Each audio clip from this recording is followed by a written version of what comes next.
was Kenyon. Yeah. I thought she may have done well to retain possession of the ball, but the ball did go to ground, so a handover. And now Western Shred, within a couple of touches, are able to work their way to the box, get fresh legs onto the pitch. And now with a couple of touches up their sleeve, we'll see what they can come up with on the attack. Little juggle of the pass there. Yep. Renoa Ye. Sweeping around from Miano. Here she's got the ball. And looks like Kenyon came in to shut it down. Yeah, Kenyon, a US mixed open representative at the World Cup last year. She was really good. Very physical link. It was great to see that, you know. And now lending her expertise to this women's open team, the Northwest Wild. A couple more touches left. Whippage, she'll look to scoop out a half here again. Gets good off the deck, and now she's got numbers out to the left-hand side. She just needs to link up. The short ball to Kitch. And the ball is down. Northwest Wild, they strike first in the second half, and they take a 2-1 lead.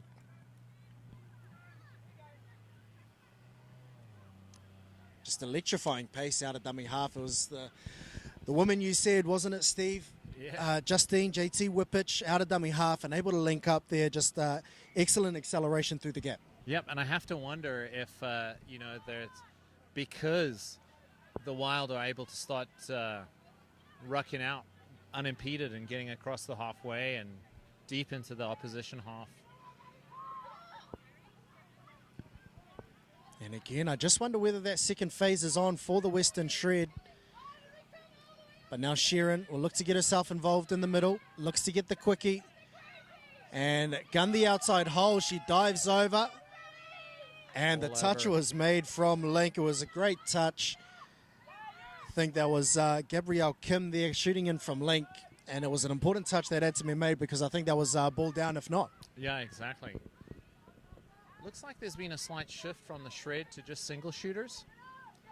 So Wave being more than one shooter at a time. So, and I think we see that from the Wild making a lot more distance, but also working creatively to find that distance. There's Kenyon again with her speed. Running switches. Just able to extend the play, and now they've got some open field down on the left-hand side. They just need to finish in the corner. Yeah. Brilliant touch there, though, from the Western Shred. Ashley Torreselius, also known as Smashley, played wing for the USA Women's Open at the World Cup and has some electrifying pace. As she showed on that occasion, what a brilliant mowdown. And excellent effort play as well. I think that's probably more important than the actual speed to get out there. But the hustle and the effort to be able to chase from the middle of the pitch out to the corner, that's a great defensive effort from the Western Shred. Absolutely, a mark of character. 100%. And now the Shred on the opposite end of the pitch, they'll look to scoop out a dummy half. Kenyon seems to mow that down easily. And the pass goes way over the head of the winger. I think Kenyon's been doing really well there, where she's been forcing the ball player to release before they're comfortable. And I think that's been quite helpful in stopping a few tries. Yeah, definitely an important piece of the puzzle. Nikki Kenyon to this Northwest Wild outfit. They hold a slender 2-1 lead. And just for those watching at home, if the game does end in a if the game does end in a draw, then we will head to drop-off. Even though this is a round-robin fixture, we want results at the end of each game. So Western Shred, they will need a win to be able to have any chance of progressing through to the first and second playoff tomorrow as Whippich looks to dive over. But a great touch there made on the try line. Looks like a touch made by Cara Matthews.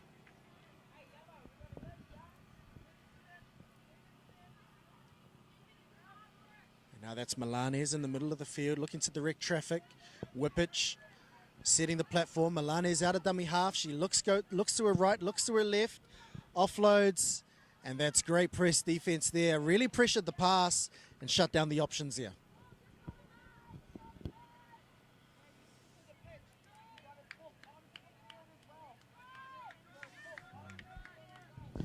Now the Shred will look to work their way to the box, and a relieving penalty, and I'll tell you what, a welcome one at that, because their set wasn't going anywhere too quick, and now able to get their fresh legs on the field.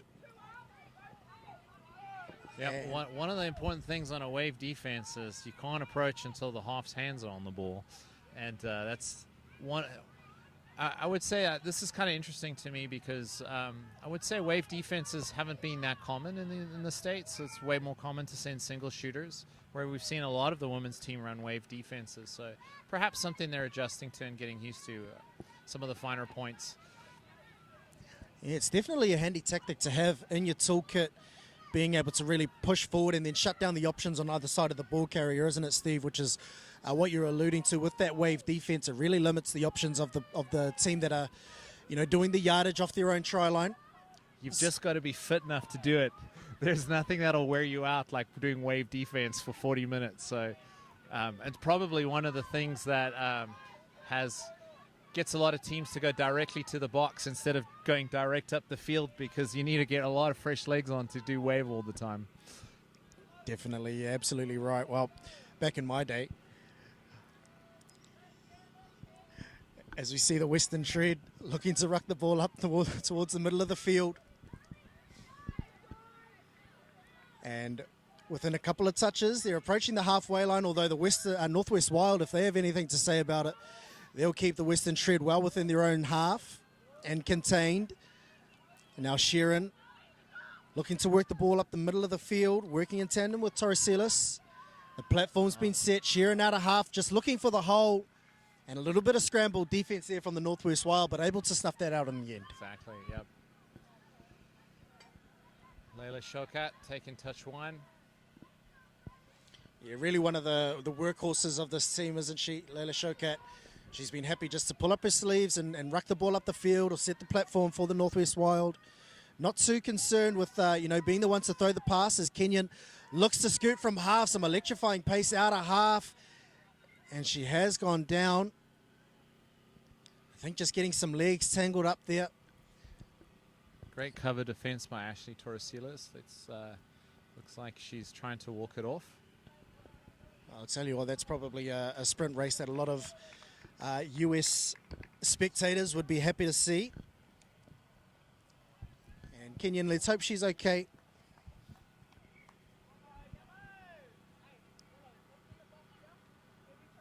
And now as play gets back underway, Shred through Sheeran looking to get the ball close to their substitution box.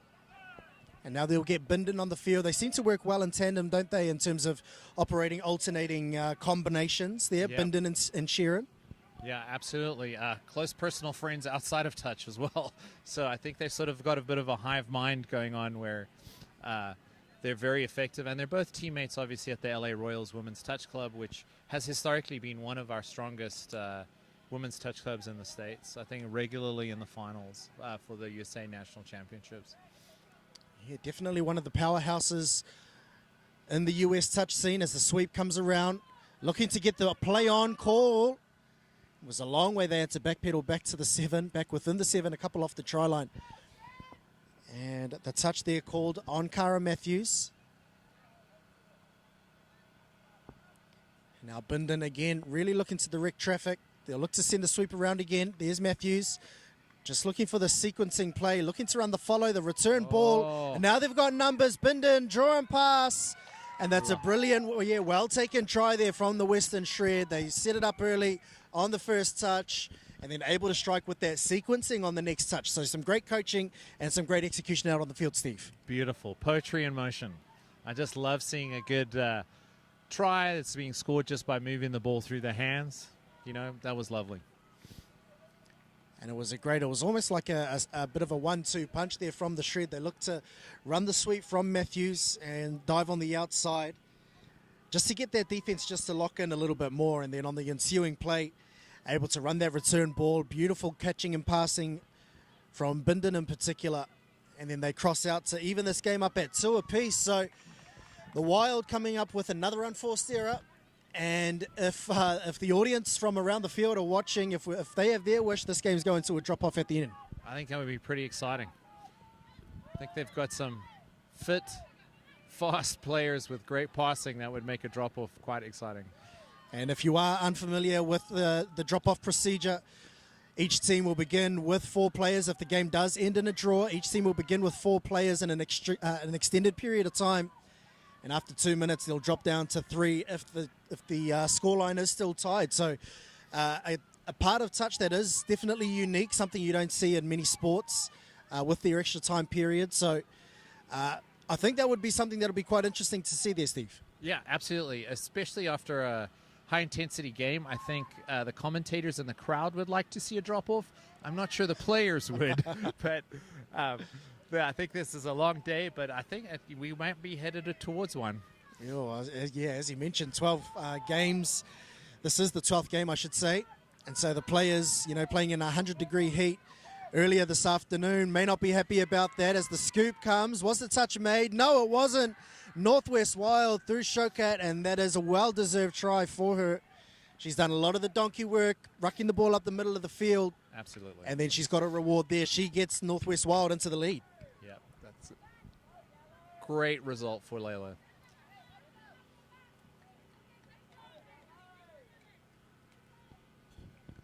And now 3-2, the Northwest Wild. What a game we've got on our hands. If you are joining us, thank you. We do appreciate you tuning in. Tuning into this Western Shred versus Northwest Wild Women's Open fixture at the inaugural USA Touch Quad Series. And it has been such a wonderful tournament as Western Shred looking to run the numbers down the left-hand channel. Great defense there, though, from the Northwest Wild. And now with a couple more touches, Bindon will want to even things up here. Directing traffic, gets the plant in the middle of the field, looking to gun the outside. No options there, so she steps back, looks to throw over the top. And that's a tick of approval on defense there for the Wild.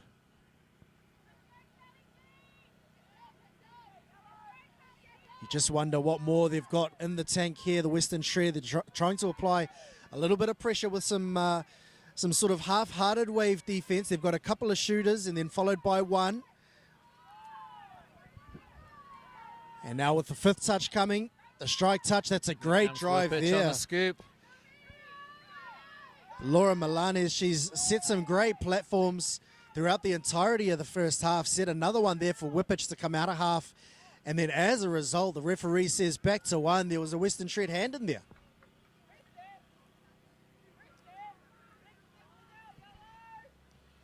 She definitely is another player there, number 1, Laura Milanes, in the same sort of vein as Layla Shokat, really the donkey workers of this team, as Whippich looks to dive to the outside.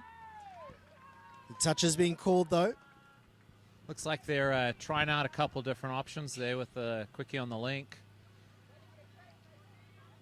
And we'll see how that ties into the rest of their set as they look to get Whippich around on a sweep. Although she manages to get through out of dummy half. The touch was made, though. Kelly Lee looked to poke her nose through.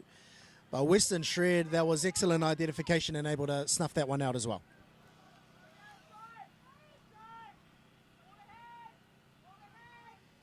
Yeah, and you just wonder, as well as what they have left up their sleeve, you wonder what they've got left in the gas tank as well, Steve, as we approach the end of the final match of the night, the final match of the day. And we'll see if they can land that killer blow, the Western Shred, as they approach the 7-meter line. It's a great drive there from Thunen. Scooping out a dummy half, looking to throw the ball to the link. Intercepted by her partnering middle. And then that's 6th touch. And I don't think they should be too disappointed with that set. They managed to get down the right end of the pitch there, Steve. Yeah, almost right up to the 7-meter line. I think this game is really just going to move into, like, statistical who's getting more completed sets of 6. Both of these teams feel really evenly matched. Feels like there's about the same level of gas in the tank in both teams at the end of the last day, and I think it might just be about who wants it more. Yeah, and especially at this point of the season as well, as we approach sort of mid to late April. Yeah, not necessarily a whole lot of touch being played at the minute. Exactly. This for those of you that might be overseas, right? Our touch season usually starts in April, often late April, and ends around October for the USA National Championship. So, this is the first big touch tournament of the year for a lot of these players, and they're still building and ramping up their base fitness.